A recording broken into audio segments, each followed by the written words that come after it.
Welcome back. The International Monetary Fund says the new Zimbabwean government has pledged that it will address an economic crisis to unlock international aid. An IMF mission just concluded its first visit to the Southern African nation since the removal of former President Robert Mugabe to assess the struggling economy.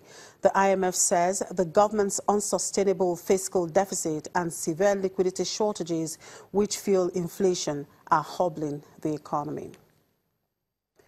And back here, the central bank, through the Nigerian Electronic Fraud Forum, has produced the number of fraud cases in the electronic payments by 40% between 2015 and 2017, has reduced actually. Now, the Deputy Governor Operations Directorate, Mr. Adebayo Adelabo, made this announcement at a forum in Lagos. Let's hear him. Since the forum's creation in 2011, the payment system environment has evolved tremendously. At its creation, we were emerging from an era of magnetic stripe challenges, which was effectively truncated with our migration to pin and chip technology for our card issuance. This ensured that we reduced ATM fraud to zero with the aid of this technology. Since this feat, the industry has consistently been inundated with other types of fraud, from card not present fraud to insider abuses and phishing scams. In all this, the forum has responded not only proactively, but also effectively in fashioning strategies to combat these threats to our payment system.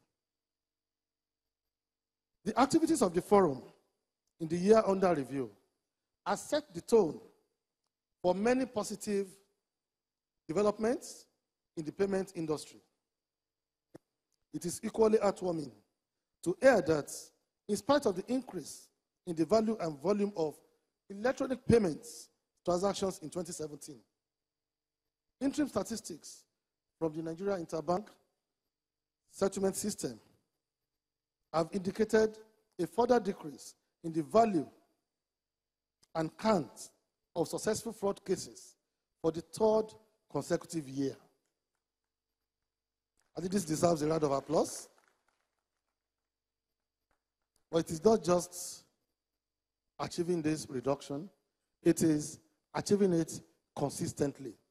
This shows continuous improvements, and it also shows that we are not resting on our oars, we are not being complacent, we are not settling for the least. It reduced from 652.8 million in Q3 2015 to 406 million in Q3 2017. This is over 40% reduction in the space of 2 years. This is no doubt highly commendable, and the forum is encouraged to keep up the good job of rallying the industry to achieve even greater results in the coming years.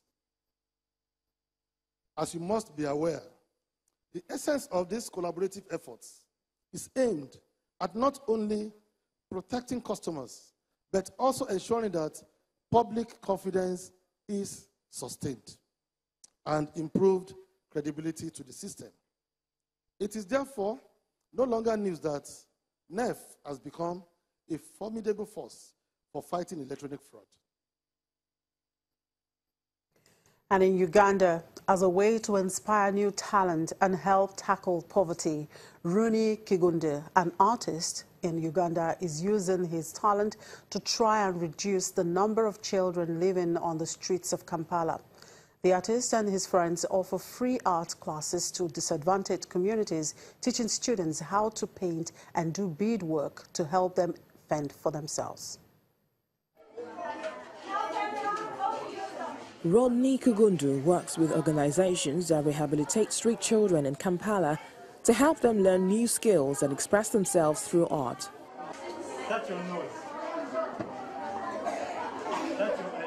Students from disadvantaged backgrounds attend the classes every evening held in an informal school where they learn printing, sketching and other basic art skills.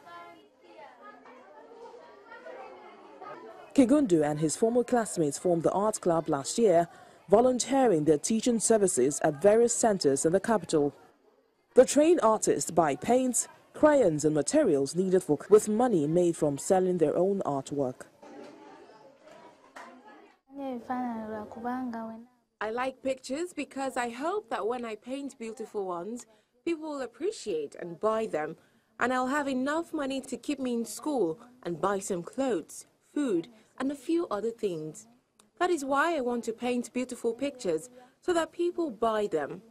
All of us, the four founders, were artists at university, and we were all the same age, so we came together and we saw the urge to give back to community, and we sat down and discussed on what we could focus on, basically. And we saw these kids on the streets who used to beg, and right now they still beg, asking for handouts, and yet we could give them something that could impact their lives and also make their lives better and make them earn a living out of it. Uganda has about 13,000 street children, according to the Kampala Capital City Authority. Uganda is one of the poorest countries in the world, with 2014 figures showing nearly 20% of the 38 million population lived in poverty. UNICEF data shows 24% of Ugandan children under 5 live in extreme poverty. The children are often in danger of being trafficked, forced into child labor, or even being molested while on the streets, as they find themselves trapped in a life of begging for alms. The artists also teach women in townships dressmaking skills and beadwork to help them find a source of income and better support their families.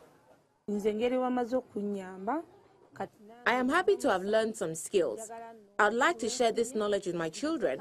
I will teach them how to sew and some business skills as I have been taught, so that they don't remain idle. I want my children to have skills that can earn them some money tomorrow. I do not want life to be difficult for them in the future, whether or not I am here. Kingudu says he wants to discourage his students from begging and instead show them that they can turn into budding artists and traders and use their talents to build a future. The plan is to see the number of street children reduced from 13,000 to 0. And with this, I want to reach out to more and more street children within Kampala and even outside Kampala, and reach out to them, teach them the skill of painting, teach them the skill of making crafts, jewelry, all the art skills I have. The artists also want to offer the children a safe place to spend time, learn social skills, and make new friends. And that's a wrap on the program for today and, of course, for the week. Thank you very much for being part of it. I'm Chibueze Obi. You're welcome.